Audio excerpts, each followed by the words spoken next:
মিশরীয় রাজাদের বলা হতো রেমেসিস, যার মানে হলো ফেরাউন। কিন্তু যখনই আমরা ফেরাউন শব্দটা উচ্চারণ করি তখনই আমার আপনার মাথায় আসে নীলনদ আর এক জালিম শাসকের কথা। কিন্তু বন্ধুরা, আপনি হয়তো জানেন না, তখনকার সময়ে মিশরীয় রাজাদের ওখানকার মানুষ ফেরাউন বলে ডাকতো। তবে আপনারা হয়তো এর আগে কখনো নারী ফেরাউনের কথা শোনেননি। আজকের ভিডিওতে মিশরের একজন নারী ফেরাউনের সাথে আপনাদের পরিচয় করিয়ে দেব, যে কিনা তার রূপের জালে অনেক রাজাদের ফাঁসিয়ে তাদের রাজ্য দখল করে নিত, যে কোনো স্বার্থ হাসিলে ক্ষমতাশীল ব্যক্তিদের বিছানায় গা ভাসিয়ে দিত। তাছাড়া তার সম্পর্কে আরও কিছু লোমহর্ষক ঘটনা জানাবো, যা আপনি এর আগে কখনো শোনেননি। তো বন্ধুরা, বুঝতেই পারছেন ভিডিওটি কতটা আকর্ষণীয় হতে চলেছে, তাই সঙ্গে থাকুন শেষ পর্যন্ত। প্রিয় দর্শক, ফেরাউন নির্দিষ্ট কোনো ব্যক্তির নাম নয়, বরং এটি একটি উপাধি বলতে পারেন। আর রাজ পরিবারের সদস্যদের ফেরাও বলে ডাকা হতো। সাধারণ মানুষের চোখে এরা সবসময় ঈশ্বরতুল্য হয়ে থাকতো। সাধারণ মানুষ মনে করত এরা ঈশ্বরের খাস লোক, এদের সাথে ঈশ্বরের যোগাযোগ আছে। আর এরই ফলস্বরূপ মানুষের বিশ্বাস নিয়ে খেলতো ফেরাউন তথা তাদের পরিবার বর্গরা। তারা সাধারণ মানুষদেরকে শাসন শোষণ করে সাম্রাজ্য চালাতো। তবে একটা মজার বিষয় কি জানেন, এই রাজ পরিবারের কারোর বাইরে বিয়ে হতো না। প্রয়োজনে তাদের মেয়েদেরকে তাদের পিতারা বিয়ে করত। তার হাজার হাজার নজির রয়েছে ইতিহাসে। তবে ছোট্ট একটা প্রমাণ দিলে আপনারা বুঝতে পারবেন। আমরা যারা মিশরের যে ফেরাউনকে চিনি বা জানি, তার 9টা মেয়ে ছিল, যার 2টো মেয়েকে ও নিজেই বিয়ে করেছিল। ঠিক তেমনই মিশরের ইতিহাসে একমাত্র নারী ফেরাউনও তাদের বিপরীত ছিল না, বরং খুব ভয়ঙ্কর ছিল। তার প্রমাণ পাওয়া যায় ইতিহাসে। এটা শুনে হয়তো আপনারা এতক্ষণে নিশ্চয়ই তার নামটা জানবার জন্য নড়ে চড়ে বসেছেন। এই ভদ্রমহিলার নাম হলো ক্লিওপেট্রা। তিনি মিশরের ইতিহাসে শেষ ফেরাউন ছিলেন। ক্লিওপেট্রা তার বাবার রাজত্ব দখল করার জন্য তার আপন 2 ভাইকে খুন করেন। মানে তিনি তার পিতার কোনো উত্তরাধিকার রাখতে চাননি, যাতে কেউ যেন রাজসভায় তার পথের কাঁটা না হয়ে দাঁড়ায়। এর আগে এক সূত্র থেকে জানা যায় তিনি তার 2 আপন ভাইকে বিয়ে করেছিলেন, যদিও বিয়ে করার পর তিনি ওদের হত্যা করেছিলেন।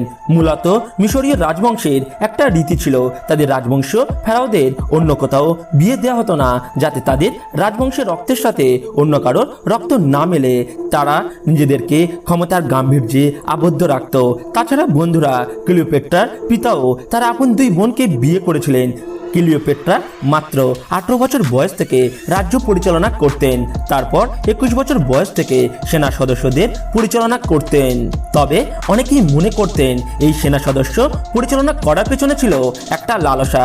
ক্লিওপেট্রা সেনা সদস্যদের মধ্যে সুদর্শন যুবকদের দিয়ে তার যৌন চাহিদা মেটাতেন, আর যারা তার প্রস্তাবে রাজি হতো না, শাস্তি হিসাবে তাদের অঙ্গচ্ছেদ করা হতো। এমনই ভয়ঙ্কর ছিল ক্লিওপেট্রা। তবে বন্ধুরা, ক্লিওপেট্রা রূপে গুণে ছিল সরস্বতী। তার সৌন্দর্য বর্ণনা করতে গিয়ে শেক্সপিয়ার বলেছিলেন, ক্লিওপেট্রার চোখ দুটো এতই নীল ছিল যে চোখ তো নয়, যেন নীলনদ। আর সুন্দরী বলতে যা বোঝায় তার সবটাই ছিল ক্লিওপেট্রার মধ্যে। এক কথায় বলা যায় রূপবতী, লাস্যময়ী নারী। আর তার রূপই ছিল তার মূল অস্ত্র। একসময় খবর আসে রোম সাম্রাজ্যের রাজা জুলিয়াস সিজার মিশর আক্রমণ করবে। তখনই ক্লিওপেট্রা জুলিয়াস সিজারকে তার প্রেমের জালে ফাঁসিয়ে মিশরকে রক্ষা করেন। আর এটা শুধু জুলিয়াস সিজারের সাথেই ছিল না, যাকে ক্লিওপেট্রা হুমকিস্বরূপ মনে করা হতো, তার সাথে একটা সম্পর্কে জড়িয়ে যেত ক্লিওপেট্রা। অনেক ইতিহাসবিদ মনে করেন ইতিহাসের একমাত্র পতিতা শাসক ক্লিওপেট্রা, যে কিনা তার রাজ্য বাঁচাতেন তার প্রেমের জালে ফাঁসিয়ে। ক্লিওপেট্রা একসময় বুঝতে পেরেছিলেন তার রাজ্য বাঁচানোর জন্য একমাত্র হাতিয়ার তার রূপ। সেহেতু সে তার যৌবন ধরে রাখার জন্য যে প্রসাধনী ব্যবহার করত, তার মধ্যে সবচেয়ে চমকপ্রদ ছিল গাধার দুধ। ক্লিওপেট্রা প্রতিদিন 10 খানেক গাধার দুধের সাথে গোলাপের পাপড়ি আর মধু মিশিয়ে রূপচর্চা করতেন। ক্লিওপেট্রা ছিল খুব চতুর। তার সুউচ্চ গোলাকার চিবুক আর টানা টানা চোখের মায়ায় পৃথিবীর তাবর তাবর ক্ষমতাশালী রাজাদের ফাঁসিয়ে টানা 21 বছর রাজত্ব করে গেছেন। যদিও ক্লিওপেট্রাকে ইতিহাসের পতিতা শাসক বলা হয়, কিন্তু আপনি জানেন কি, ক্লিওপেট্রার আমলেই মিশরীয় অর্থনীতি সবচেয়ে বেশি চাঙ্গা ছিল। সেহেতু বলা যেতেই পারে ক্লিওপেট্রা নিজেকে বিক্রি করে যত অনৈতিক কাজ করেছেন, তার পেছনে ছিল তার দেশকে সমৃদ্ধ রাখা। মানে সবকিছুই তিনি তার দেশের জন্যই করেছেন। করেছেন, তাই তাকে দেশপ্রেমিক বললেও ভুল হবে না।